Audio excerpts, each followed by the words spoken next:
This is breaking news because I was going to the bathroom before I turned off my computer and turned it back on, you know, power cycle it before stream, right? So I'm looking at my like phone, I get a notification.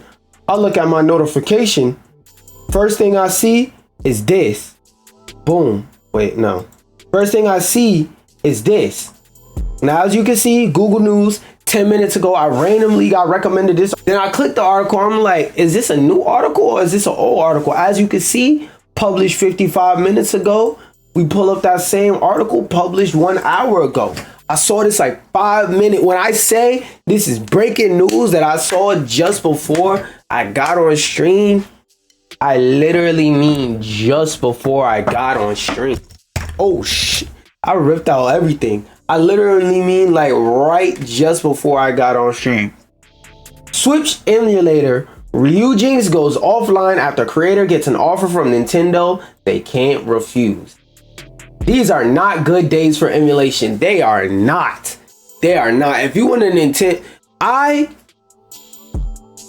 don't encourage the illegal piracy of games at all. I legally have to notify you that I will never, have never, and do not encourage the illegal piracy of games. What I do encourage though is emulation, especially if there's no legal, easily accessible way to get that game or play that game. Emulation. If there's a reasonably legally accessible way to get it, then go ahead and stop being broke. Gaming is not a poor man's. There's a difference between something being inaccessible and you being fucking cheap. If I have to jump through a hoop to buy and interact with this product, that is not easily accessible. That's you saying we have it to be a dickhead. Back to this though. In February, Nintendo sued the makers of Switch emulator Yuzu, blah blah blah blah, unlawfully circumvents technological measures, blah blah blah, help deter piracy. Just a couple weeks later, Yuzu settled out of court, I'm assuming. Wait, let me see. Let me open up their article. Was it out of court or was it in court? That abruptly lawsuit member control F. OUTOF. Okay, so let's search COURT. But advances in technology, essentially court would rule, no. Future court cases, and then that's an ad. Okay. So I don't know if they settled in or out of court, but it doesn't really fucking matter because Yuzu, as in terms of officially getting updated and whatnot, is dead. So any game that doesn't already work on Yuzu, GG's. Skip that first paragraph. Like I said, summarizing and tag stuffing. Yesterday, Ryujinx creator GDK Chan. What the fuck? Yo, we got a GDK Chan? What? What the fuck? GDK Chan was contacted by Nintendo and offered an agreement to stop working on the project, remove the organization and all related assets he's in control of. Developer and moderator RIP and Petty posted on the Ryujinx Discord. While awaiting confirmation on whether he would take this agreement, the organization has been removed, so I think it's safe to say what the outcome is. Okay, damn, I'm gonna have to read all that. It certainly seems to be the download page at Ryujinx.org is now blank. Let's see.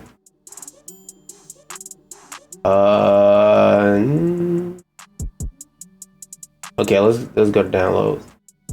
Yep, he's correct. The latest, it's deleted. There's also one thing I always say about journalism: cite your fucking sources. If it's an article, link it. If it's a video, link it. You can also have screenshots and tell me about what happened, but also link it if you can, even if you have to go back in a wayback machine. Link it if you can. It certainly seems to be now blank, and a direct link to the emulator at GitHub leads to a 404 error. Let's check everything. They aren't lying. GDK Chan has not yet commented on the matter, but the Discord message was also shared on a Ryujinx feed on Twitter. Yesterday, GDK Chan, contacted by Nintendo, offered safe to say what's coming out. These words are my own. I don't want to speak for anyone else here, so just remember that while reading. Thank you to everyone who has contributed code, documentation, or issue reports to the project. Thank you all. So, is there much more to read? It's like 2 paragraphs. Okay. RIP and Petty Petty said Ryujinx God damn it. I almost got to do this to scroll properly. Said Ryujinx developers had a lot going on behind the scenes that will now never see the light of day, including an iOS port that ran really well. I don't believe that. An Android version that wasn't quite ready for prime time because it is harder to work for Android, and other work in progress improvements to performance compatibility and overall user experience. This would be the true evolution of the emulator going forward, but changes were stuck in limbo and never got released. I feel that this desire for perfection over getting there fast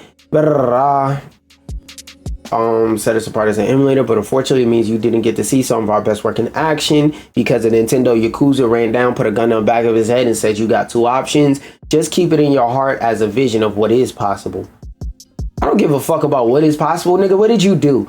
One thing I will always say, and I understand that they've been ran down on, so this is not all their fault, but I'm a person, I don't give a fuck about your potential because everybody has potential to be anything. What the fuck did you do with that potential? So I don't believe it. I understand this is not necessarily corporate speak because this was like a grassroots homebrew scene type thing. So I'm not really mad at them. Keep that in mind when you hear me speak. But one thing I will say is like, don't do that, bro. Don't try and console me. We know what happened.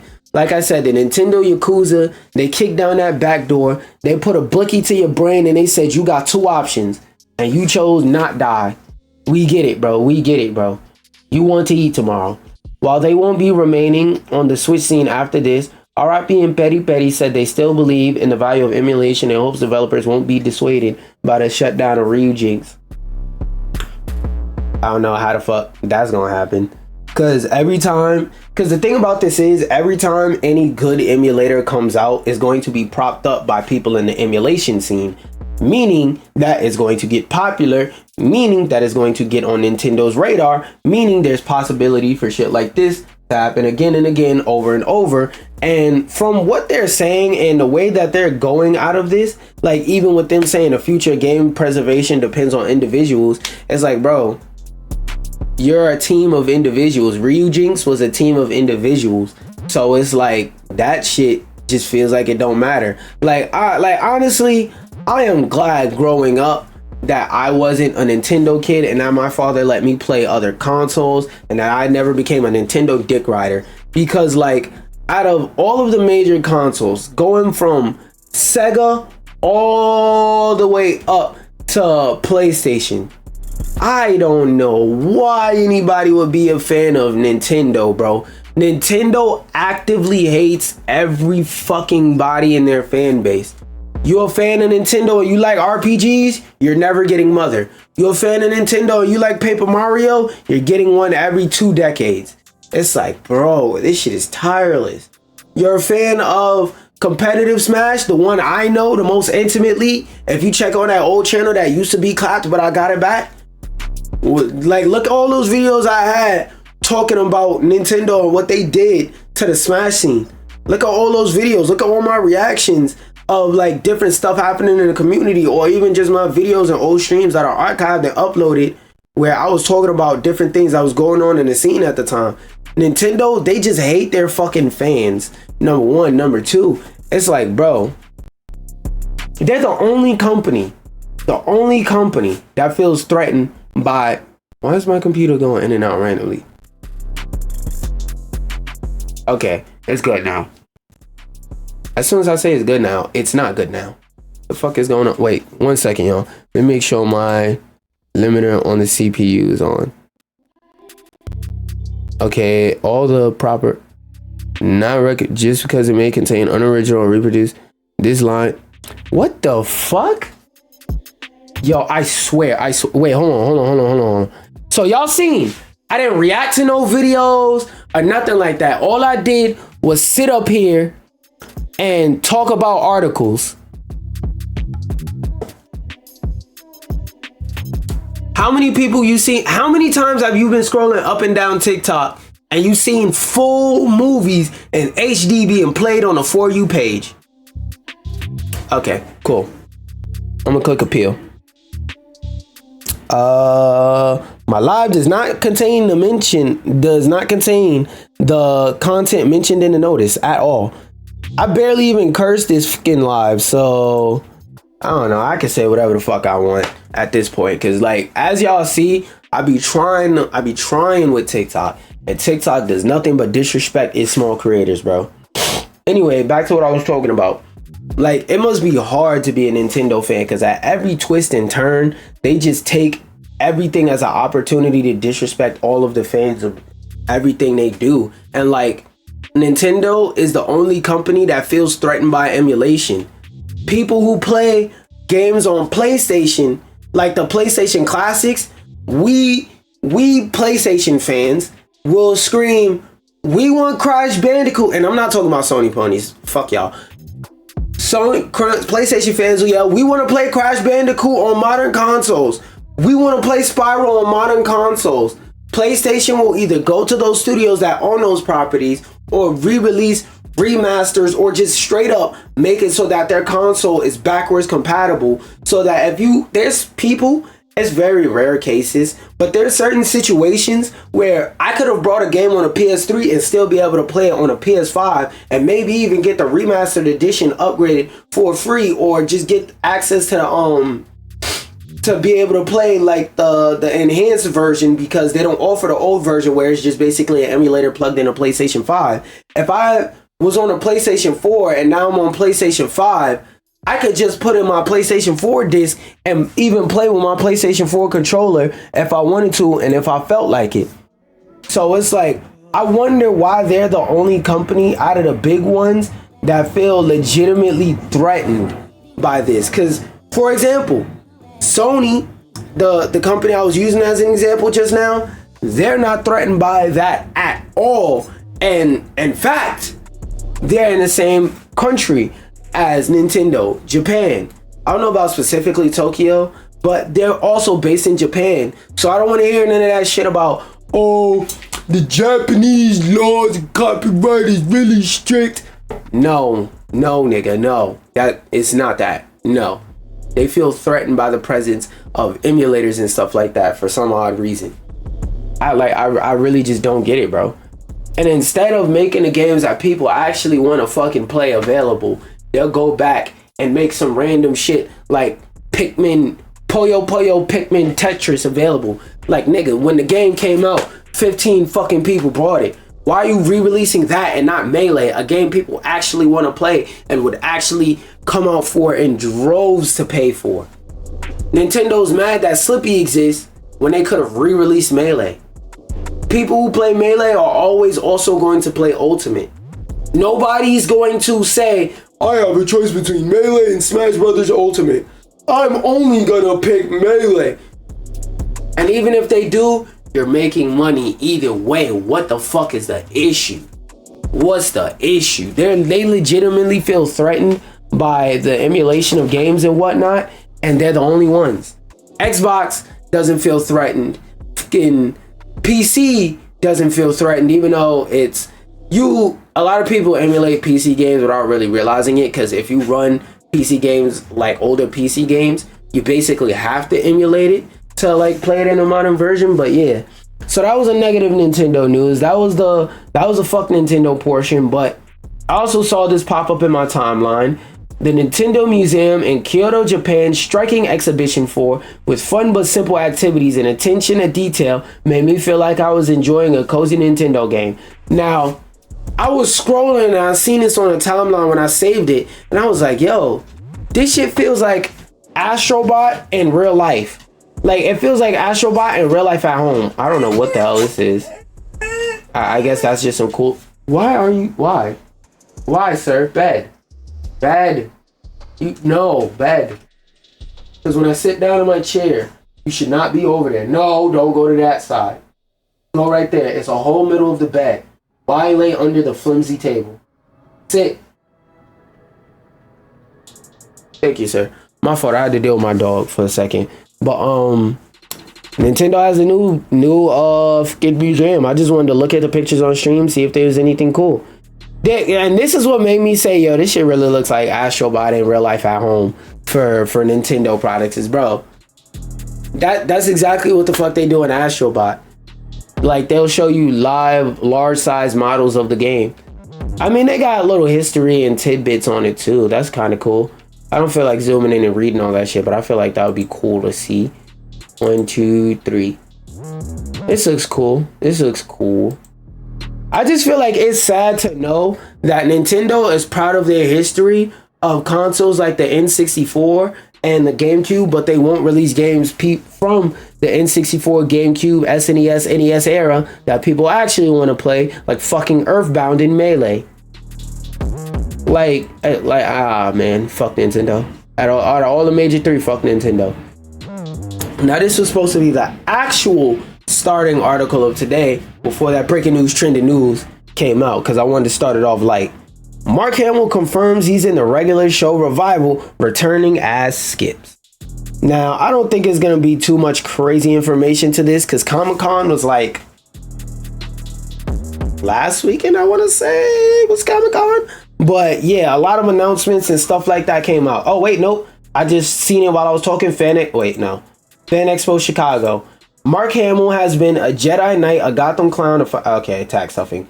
Regular show is an anime. Okay, more tag stuffing. During a spotlight panel at Fan Expo Chicago, Hamill spoke about the appeal of regular show. I enjoyed it. It's got kind of a Beavis and Butthead vibe, that it's about these two losers who are highly critical of everyone else. You know what's funny about that? Like, as a kid, nobody thought Mordecai and Rigby were losers. But like, when you grow up and you really look back on it, you really realize, like, damn, Mordecai and Rigby was some damn losers. Like, really take a second to just think about it. Benson would ask them to do the most simple thing ever, and they would open a fucking portal to hell. You know what? I just thought about it. If they're limiting my visibility on my live, there's no point in doing it over there. Fuck y'all. All right. Anyway, it took me a second to think about that. All right, now to just focus on Twitch. Benson will ask them to do the simplest thing, and they will open a fucking portal to hell or something like that, after he told them just go fold these chairs. And let's not even talk about the fumble god Mordecai. Oh my god, Mordecai is a fumble god. Like, out of all cartoon history, Mordecai is undebatably top 3 fumblers.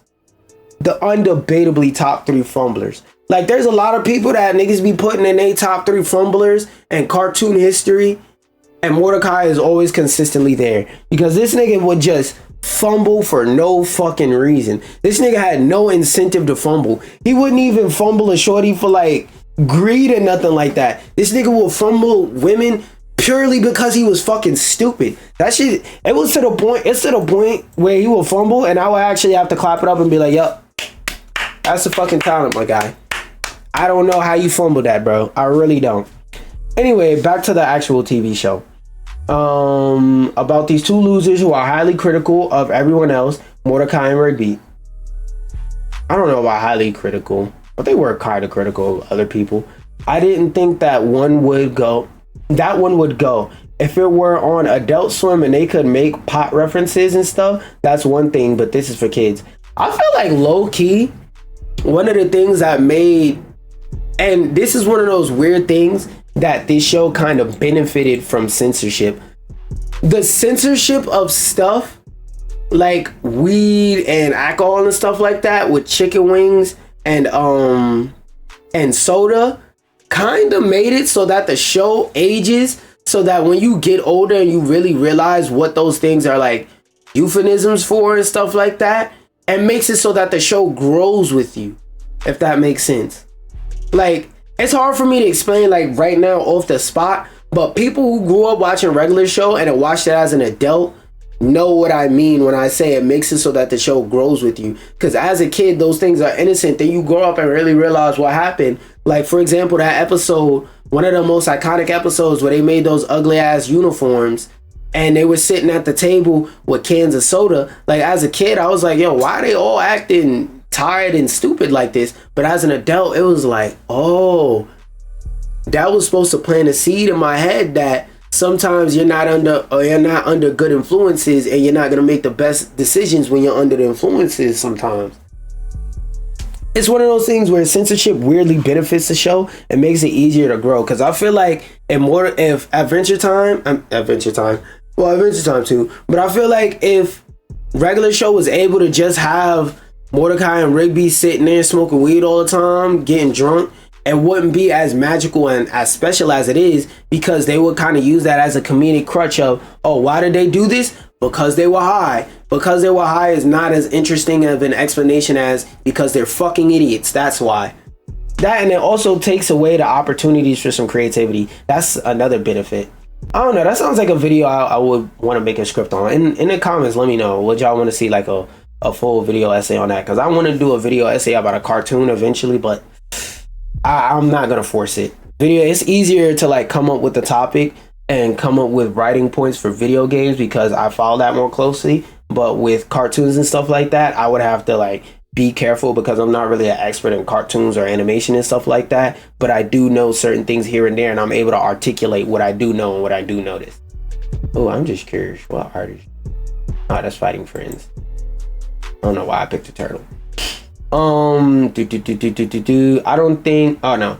Well, 8 seasons later, I had to tell JG Quintel, who created it, I had to admit that I didn't think it would go. I told them the very reason I just told you. It reminded me maybe I should write a book of advice, and then people just do the opposite. I'm not gonna lie, that show did definitely go. I mean, JG Quintel, if I'm not mistaken, did write a lot of regular shows, so I think we can give him credit for it. Let me check. Let me fact check. How often did JG Quintel write for Reg? Yo. I'm still trying to. Wait, hold up. Hold up. I'm still trying to learn. Shh. I gotta play a typing game or something. JG Quintel, best known for his creation. I'm confused why JG doesn't make a continuous series on a regular show with different characters playing main roles. No. Funny enough, you'll be happy with this news.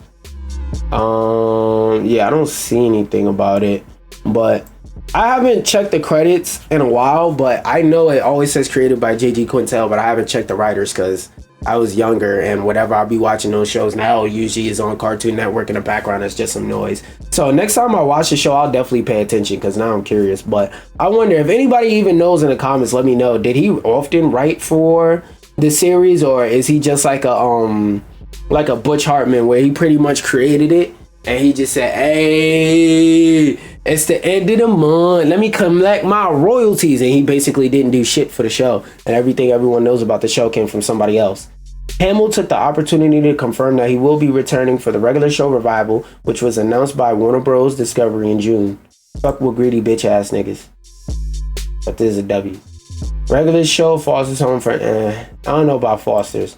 Foster's is kind of a time capsule show, so I really want to see what they do to bring that show into the modern day and time. Because like even the idea of imaginary friends, it's not the same as how it used to be, because like all these little kids got phones on their hands, so they don't have to imagine friends. They could just go on TikTok and find some. So I don't know how that's going to work in modern day, especially if you market it to kids. But we'll see. Hopefully it's an amazing show, because animation is struggling enough as it is, especially with AI and stuff like that. Hopefully it comes out, it's actually animated by people, and it's fucking great. As if I've some William Slayers DM'd me. He said, did you hear the news? I'm just worried. Are you in or not? As if I've somehow outgrown them. I wrote him back saying there's only one Skips, and he's very much looking forward to meeting his old pal Rigby.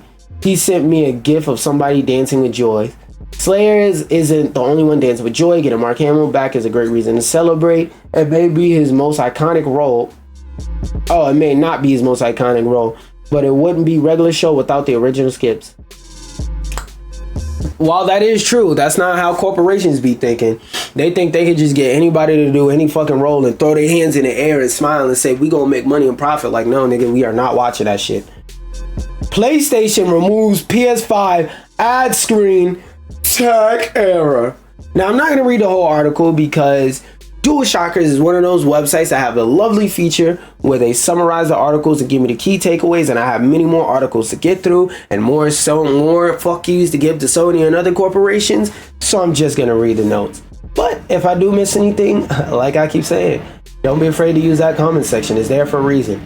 PlayStation removed a tech error, forcing news feeds in the home pages. PSN servers face a global blackout that PlayStation has been silent about, which I actually posted a fucking video about that not too long ago. The silence has upset players and raised security concerns over prior similar incidents. I don't know if y'all remember in 2013, but Lizard Squad hacked into PSN, and PSN has still not said shit about that. But yeah, well, I'm gonna boot up my PlayStation because I put in Warhammer earlier, but I cut it off and I forgot about this article. Let's see if that glitch that they were talking about is there. Why did my PlayStation lag? Okay, yep, it's not there. Is the ad there? Okay, yeah, so I have to scroll down to get to the ad, and it doesn't change the wallpaper. Yeah, I have to specifically program something like that. Shut your dumb ass up. Turn off PS5. Shut your dumb ass up. Talking about, oh, it was a glitch. No, it wasn't. You did that shit on purpose, fuck nigga. The science is upset players. A lot more articles should give key takeaways. I think 3 key takeaways is too short. I think they should format it like if you look back at my older videos before they nerfed Grok, which is fucking wild to say out loud. But they should do it the way that they did with Grok. It gives you a shortened version with like 5 bullet points, and then it explains those bullet points. Sony has a different approach to combating 30th anniversary PS5 Pro scalpers in Japan, imposing a strict set of purchase requirements that must be met. That's one way to handle them. I don't know nothing about this. I avoided all news. I saw many articles about this, but I said, weave. And I was dipping and ducking and dodging left and right around details about this so that I could save it for stream. Where's the bar? After Sony unveiled its stunning PlayStation 30th anniversary collection and pre-orders went live, the limited edition PlayStation 5th Edition Pro bundle sold out almost immediately. And unsurprisingly, this sparkled a slew of listings from scalpers online. While it was previously revealed that there would be a highly limited supply of the special edition consoles, there were essentially no purchase requirements put in place to prevent scalping in the West anyway. Things look a little bit different overseas in Japan though, where Sony where Sony has gone as far as implementing a strict set of requirements that all buyers must. Okay, what the fuck are the requirements? Like, yeah, I get it. I read the fucking headline, bro. Sony's Japanese website for 30th anniversary PlayStation 5th Edition Pro pre-order showcases as much. And boy, could other countries use these. What the fuck are they? Buyers must have a PSN account registered within Japan and at least 30 hours of play. Ooh. Oh, they really on that ass. They said you can't just make a new account. What? Oh, they said you just can't make a new account today and say, yeah, I'm buying me a PS5 Pro. They said, no. We thought of that. You must have 30 hours of playtime. Because if you have a console and you don't have 30 hours of playtime on at least one game, you're a fucking liar. You telling me you don't play, and statistically speaking, one of the games I'm about to list you play, you telling me you haven't played 2K for over 30 hours. 30 hours worth of playtime, not 30 hours straight. Over 30 hours worth of playtime on FIFA, 2K, Madden, Call of Duty, Fortnite, Roblox.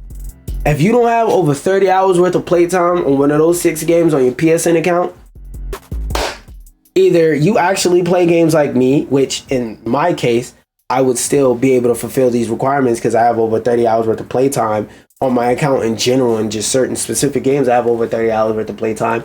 And just like, I'm a real person, so yeah.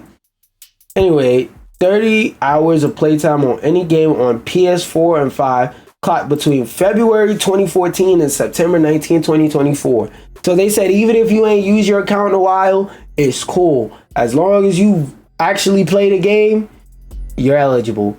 As of now, scalpers' eBay listings in the UK and the US alone feature eye-watering price ranging in the higher thousands, because who doesn't want to spend a whopping 5 bands or even 10 bands at the chance to get a PS5 professional bundle? It's moments like these that I'm especially thankful to be a Nintendo Switch. You're a Nintendo Switch enthusiast. Nigga, the corporation that doesn't like you, they're the most blatant and flagrant about not liking you. So I don't know what the fuck you happy about. But PC enthusiasts, let's go ahead and clap it up. It's going to take a second, but PC is a master race. I'll always be an advocate for PC gaming, but never the slave to it. EGS all day though. Although I do hope that Sony protects its fans while it's better in the future globally, as they are doing them in Japan. I like to see this. I like to see this. This is a lowercase W for Sony. I say lowercase because they should have been did this after like the PS5. After the first time they sent out purchase waves to the PS5 in 2020.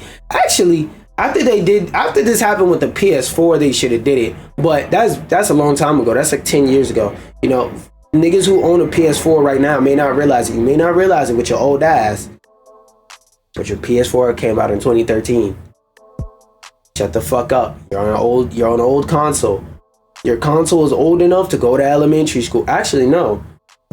A PS4 is an 11-year-old console. So your console is potentially old enough to go to middle school. Okay, think about that. Your console is potentially old enough to go to middle school. Shut the fuck up. You're not in the conversation. But I think PlayStation needs to do things like this more often, all jokes aside and all funny shit and all PS4 slander aside. I think PlayStation needs to do this more often, even though they should have did it earlier. Better late than never. Another piece of Sony news. Yep, that makes this W lowercase, italic, like font in the font size is like 10. Sony's plans to, wait, how much is this? Okay, this article isn't long. I like the articles on this website. They're nice, short, concise. They give you the point, and they only have a little bit of fluff for tax stuffing, which is kind of necessary if you understand SEO, search engine optimization. I'm not gonna explain it because whatever. But if you're a content creator, look up SEO. Sony has revealed it's used voice recognition software to automatically synchronize subtitles with their corresponding voice lines in certain languages, dramatically reducing the speed of the subtitling process. You could have Control-C-V the script into place, but I digress. Spider-Man 2 launched with text support for 27 languages, and 12 of those are available in fully dubbed audio. The company said that this use of machine learning, a subset of AI computing, machine learning precedes AI, but I'm gonna let that slide, was part of a broader plan to deliver our IP rapidly at low cost to a broader range of fans. The segment of the report, what? This segment? I assume they're trying to say this. This segment of the report focused on technologies that have the potential to improve efficiency in development processes, including artificial intelligence, and machine learning, as well as real-time 3D processing, sensoring, capturing. There's a bunch of yappage. Sony isn't the first to include AI in its development workflow, which I wouldn't be surprised. And it definitely won't be the last. Fucking evil ass corporation has spoken on. Damn, what did I call them in my video? Damn, I'd have to look it up. Evil ass corporation Incorporated has spoken on using artificial intelligence in the development of this year's. Wow, I didn't even know that. To automatically create models for the thousands of players who were included in the game. Microsoft is also all in on AI, as Amazon games. I definitely want to look at that. Xbox exec believes AI will be a major inflection point for gaming, but says nothing about human impact. Yeah, that headline tells me everything I need to know. It's always sad to see stuff like this, because like on one hand, because like this is one of those things where I'm torn apart. Because first off, no background music. Second off, as a consumer, I kind of like this because it means that they're able to speed up their workflow, meaning I'm able to get games faster, meaning I'm able to get more games in my hand, meaning games are on the market for longer and more likely to go on sale and become cheaper quicker. And like there's benefits to that as a consumer. But then on the other side, the person in me doesn't like to see developments like this, because like these type of companies will fire entire divisions of their company because they think they can replace people with AI.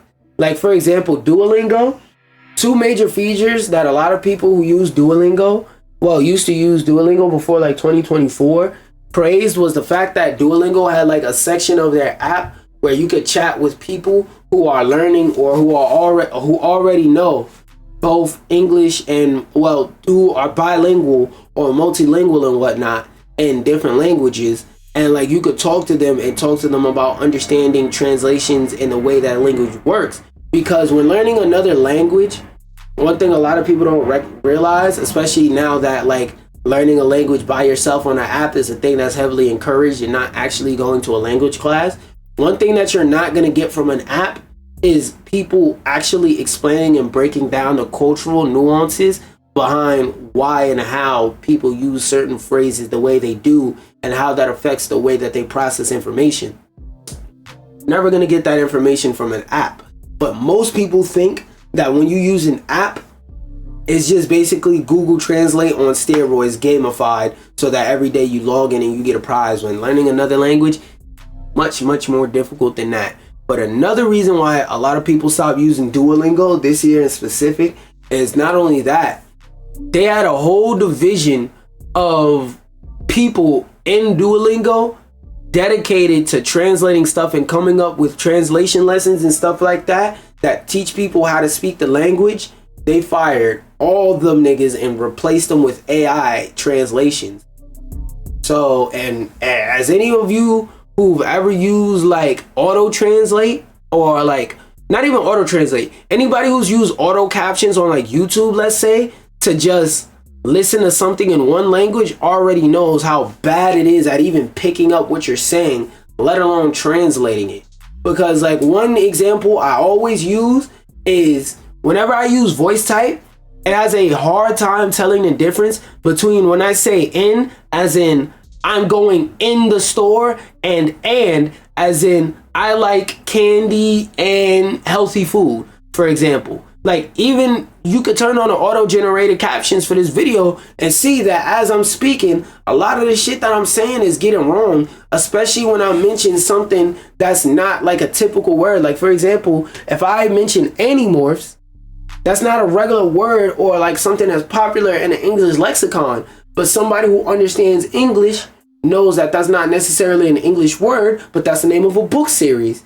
If I say something like, I don't know, I'm trying to catch all the Pokemon in Unova, auto-generated captions can't really pick up Unova that well because that's not a normal natural word in the English language, and it assumes that at all times I'm speaking English. So it's like that I don't like, I'm torn about this. Like I said, as a consumer, we're getting games faster. As a person that actually like knows what goes on behind the scenes, oh,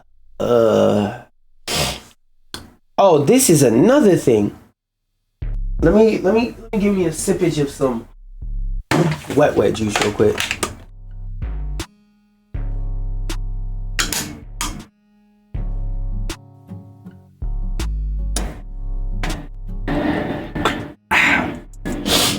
All right, first off, I'm gonna read this statement. Where did I hear the name Tim Sweeney from again? Hey, he's the